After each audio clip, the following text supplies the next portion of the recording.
მოგესალმებით, ჩვენ ვაგრძელებთ ივანიშვილის და ქართული ოცნების მხილებას და იმ დაძურებული ცხოვრების მხილებას, რომელიც მივიღეთ ქართული ოცნების პირობებში 14 წლიანი მმართველობის განმავლობაში. 14 წლის წინ ეს ხალხი ხელისუფლებაში ბიძინა ივანიშვილი და მისი რაზმი ხელისუფლებაში მოვიდა პირველადი და ყველაზე მყარი დაპირებით, რომ საქართველოს მოქალაქეებს გაუადვილდებოდა ცხოვრება, გავიაფთებოდა ცხოვრება და გამოვიდოდნენ სიდუხჭირიდან. ივანიშვილი მაშინ ამბობდა, რომ გაიაფთებოდა გადასახადები, სახელმწიფო სერვისებზე გადასახადები და ზოგადად ცხოვრება. ლარი დენიდან აღარ წავიდოდა ვიღაცის ჯიბეში და ლარი რომელიღაცა ბარკლიდან კიდე. ამ ყველაფრის დაპირება 14 წელი ჩუმად იყო და 14 წლის თავზე, მაშინ როდესაც პოლიტიკურად გაკონტრებულები არიან, საერთაშორისო იზოლაციაში არიან, საკუთარი ხალხის დამწამლელი ხელისუფლების სახელი აქვთ, გადაწყვიტეს რომ დადგან ცირკი გაუსაძლისი ცხოვრებასთან მიმართებაში. საქართველოს ცხოვრება გაუსაძლისია. ეს საქართველოს მოქალაქეებმა დიდი ხანია ვიცით. ის საცირკო წარმოდგენა, რომელსაც ეხლა თვალყურს ვადევნებთ, რომ თითქოს რაღაც სამთავრობო კომისიები იქნება და ეს სამთავრობო კომისიები ფასს გაიაფებს სასურსათო პროდუქტებზე, აბსოლუტური ფარსია და აბსოლუტური მარაზმია. რეალური პრობლემა არის ინფლაციაში და ინფლაცია არის ეროვნული ბანკის უგუნური პოლიტიკის შედეგი და პრობლემა არის ქართული ოცნების მიერ ცხოვრების გაძვირებაში. გაძვირება ხდება როგორც კორუფციით, ისევე პირდაპირ გზით სახელმწიფო სერვისების გაძვირებით მაგალითად. დღეს თქვენ ყურადღება გვინდა გავამახვილოთ სახელმწიფო სერვისებზე. ანუ ისეთ სერვისებზე, რომლის საფასურის გაზრდასთან დაკლებას არავითარი ბაზრის მოკვლევა, სპეციალური კომისიები და მსგავსი არაფერი არ ჭირდება.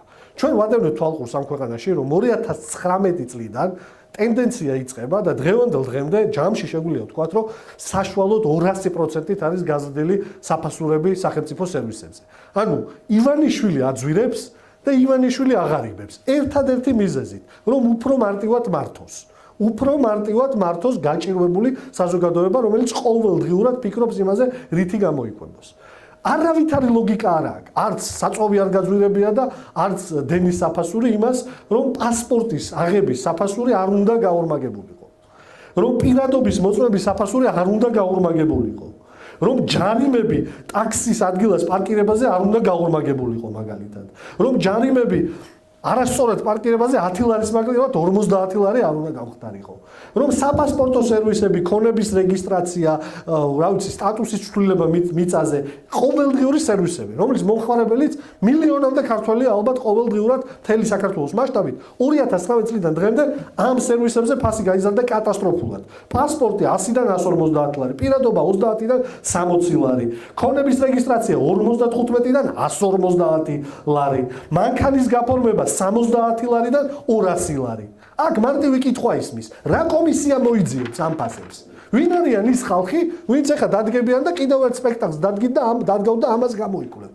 თქვენივე პირობებში 5 წლის მანძილზე გაასამაგეთ ფასის სერვისებზე, რომელშიც არც ხარისხი არ მომატებულა. არც არაფერი რამე გაძვირებიათ იმისთვის, რომ ეს ფურცელზე დაბეჭდონ რომელიმე რეგისტრაცია. უბრალოდ ადგეს და გააძვირეს. უბრალოდ ადგეს და გაასამაგეს, გაახუთმაგეს. და რას აკეთებს ამ დროს საქართველოს მოქალაქე?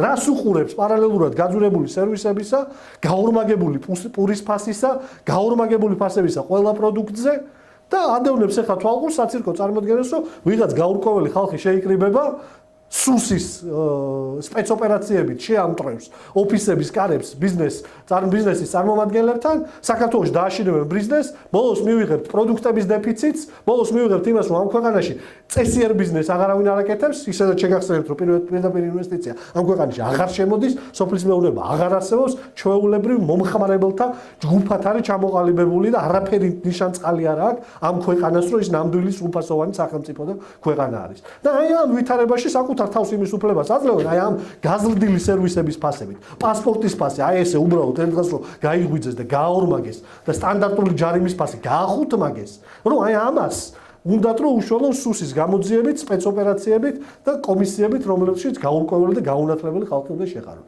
ეს წარმოუდგენელია ხალხო. ყველას უნდა ესმოდეს, რომ ეს არის პროპაგანდა, ეს არის ტყუილი და ერთადერთი კაცი, ვინც პასუხისმგებელია ამ ქვეყანაში თქვენი ცხოვრების გაძვირებაზე, არის ბიძინა ივანიშვილი. ვინმე თუ დღეს ამაში ეხმარება, არის ირაკლი კობახიძე. ვინმე თუ გუშინ ეხმარებოდა, იყო ირაკლი ღარიბაშვილი. და ყველანი არიან ერთი ძირიდან მოდიან.